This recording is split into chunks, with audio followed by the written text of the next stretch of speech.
All right, welcome back to part 2 of deep unwinding for the side body. We are going to finish going over our supported side lying posture. In part 1, we learned how to set it up and how to get into it. And now we're going to dive deeper and learn how to create traction in the hip, work with the meridians with acupressure and stretching to help open up and awaken our nervous system. Get into some spontaneous movement, add in some twisting, and see whatever else comes up. All right, so let's get started. I have my pillow set up, and I'm tucking it nicely into my waistline and draping over. Okay, I'm gonna have my head out of the video a little bit so you can see my feet better. Getting comfortable, making sure I have everything I need, finding a way to support my head and neck as much as I need, and then starting to bring my awareness down to my hip. We're going to start by creating some lengthening in the ribs and the hips. So we're just pressing down through our feet towards the wall. And you can press down in any area of the foot. It's good to explore all of the different areas. Both sides, pressing down more with the toes, pressing down with the heel, having the toes flexed up toward the head or pointed. Just see where you feel a nice pull. And again, we want to hold this pull for as long as we can. Total, this posture needs to be at least 2 minutes. Working with each specific pull, if we can get 20 to 30 seconds, then that's a good start. The longer you can stay in this pose and the longer you can hold each piece of it, the more effective the entire thing will be. But start where you are and just aim for 2 minutes total at least, and for 20 to 30 seconds with each pull that you work on. So if you can only do 1 or 2 pulls, that's totally fine. All right, so I'm pressing down towards the wall. I'm feeling space start to open up in my hip. You can just stay here and work with the lower body, or you can add in the upper body by bringing the arm up overhead. When we are doing a nice elongation of the side body, we want to extend through our feet and extend through our hands using either the taffy or the laser beam metaphors that we went over in the front and back body posture. I'll go over it really quickly here, and that is either feeling like your whatever body part you're pulling is being pulled like taffy gently. With someone who really loves taffy, they don't want to break it, they just want to stretch it out. Or feeling or imagining that you have laser beams extending from whatever body part you're doing a pull with. So in this case, I've created a nice long taffy leg, and I'm choosing to do more laser-like arms. So I'm really strongly extending through my fingertip, pressing down with my feet, creating a nice lengthening all through the side body. And at this point, you might decide you feel like you want to take a deep breath. That's always a good option. If you're not feeling that, I encourage you to take one now. And what happens is, as we release tension in these areas, and the bound muscle and connective tissue fibers start to lengthen, we start feeling a sense of ease, maybe a little bit of expansion, at least a decompression. So as the tissues that are being bound down can get more blood flow, start to reawaken, we tend to feel a sense of pleasure. It may be very subtle at first, but over time, as you get adept with these postures, and you start being able to add in more spontaneous movement, and your nervous system is getting stronger and stronger, you start to feel deeper sensations of pleasure. All right, so extending strongly, the bottom side is getting gently pulled together or compressed together so that the muscle fibers are shortening. And because they're not having to work, they can actually start to relax. Oftentimes when we have one-sided pain, that side is really tight and short, and it has to work a lot harder. But it can also be that there's pain in a side that is stretched out, long, and weak. So when we're doing the side-to-side posture, we're balancing both. We're making sure that the muscles shorten and relax, and are also able to elongate and contract, which are the two motions that our muscles tend to have most difficulty with. And when we can do that, when we can support our muscles in fully contracting and releasing, then we can start to pulse orgasmic energy through them. Okay, so this is preparation for orgasmic pulsing. And we can begin to activate with our other hand or the same hand along our ribs. We can gently do skin pulling, gentle pinching to assess areas of fascial buildup. That's really common over the ribs, common in the hips, common along the thighs, especially in women. So we can just note as we're doing this exercise that we can do lots of different things with it. We can assess, we can treat, we can combine acupressure with our stretching, whatever we feel like doing in that moment. Another thing we can do is add in a twist, and twists are super effective for the side body. So I'll bring my top leg up, straighten my bottom leg, and I'm automatically twisting my hip forward just a little bit. I can add to this twist by bringing my top arm back.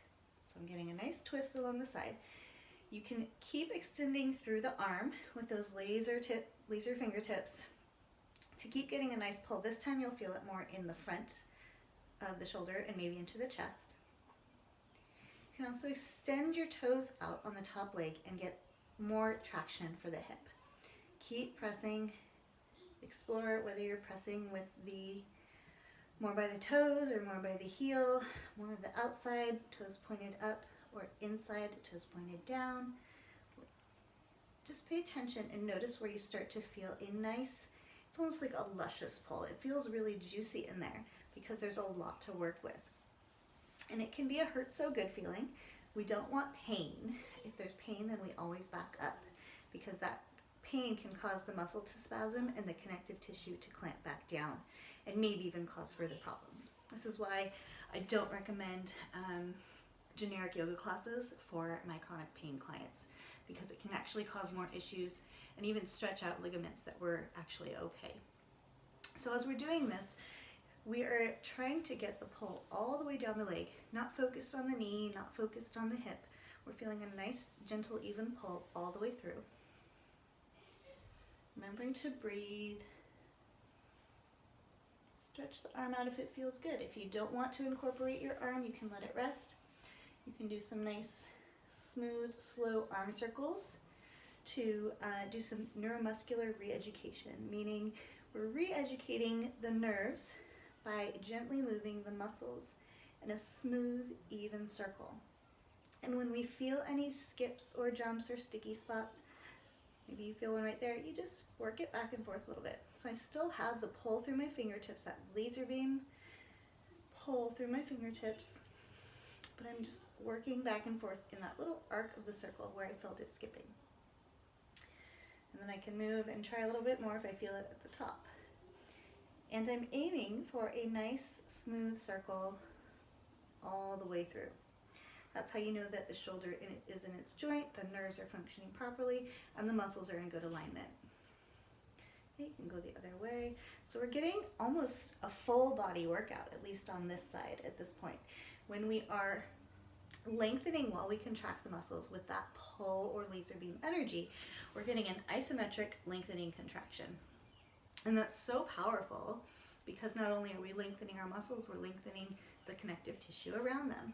And when we lengthen connective tissue with these longer holds, we get it reframed or repositioned to support longer muscles. So, if you've had troubles maintaining stretch, maintaining flexibility and strength at the same time, this is a really great approach. It's low impact, but we're still building muscle, getting circulation to the muscle, supporting the nervous system waking, and this all actually increases metabolism because more of the muscle is working. So even though we have low impact, we're not even really moving very much at all. We're getting a pretty good workout. When you get adept at it, or if you're already feeling pretty strong, you can try adding in rhythmic pulsing. I'm going to do a whole other video on rhythmic pulsing, but I'll just talk about it here for a second. So rhythmic pulsing is basically hugging the muscle in towards the bone, kind of milking it up. And when you get really strong with this, you can actually work in sections around the bone, kind of like a ripple or a wave. You can also milk it up towards the pelvis. And when we do this, we're activating really deep nerves. So I'm just rolling a little more on my belly, partially so I can talk to you, but partially because it feels good. I'm going to do a little hip shake while I'm in this pose. Adding in primal movements during deep unwinding is really powerful. So just explore it and play with it. So orgasmic pulsing is really a way to awaken some very deep nerves that respond to pleasure. And when we hug our muscles in with those lengthening isometric contractions, we're getting lots of stimulation to nerves on many different levels, which is more likely to create an orgasmic response. We're also using positional release, that relaxation, shortening of the muscles, alternating with lengthening to flush blood through with all of its endorphins and other healing qualities. And so when our nerves get those infusions of deep nourishment, they are much more likely to respond to pleasure signals. So we're getting a lot of work done with a very simple exercise today. So I'm just shaking back and forth. I've let my leg hang off the bed to try and get a little more traction here. This is why beds and couches are one of my favorite tools actually for this type of unwinding. You can, if I were on the floor, I might be getting a little more stretch in my hip. Maybe I wouldn't go quite as far. So if I could go back on the bed here, I might be more in like a frog pose where my knee is really out to the side. But only if it feels good. You can always back up, bring your hip back up, so there's less of an opening for the hip. If you do have a lot of issues with hip opening, tension in the pelvis, go and do the front and back line deep unwinding posture, and that will help a lot. All right, so those are some fun things that you can do with the deep unwinding supported side posture. I'll be doing more specifics about things that you can do in each pose in classes and in play shops. But this is a great place to start. And make sure you do both sides. I'm obviously only doing one side right now. Unless you're having an immense amount of pain just on one side. Then you can focus on that a little more. But it's really good to balance both sides as much as possible. Okay, so hope that works for you. Let me know how it goes and we'll go further as you can. All right, loves, bye.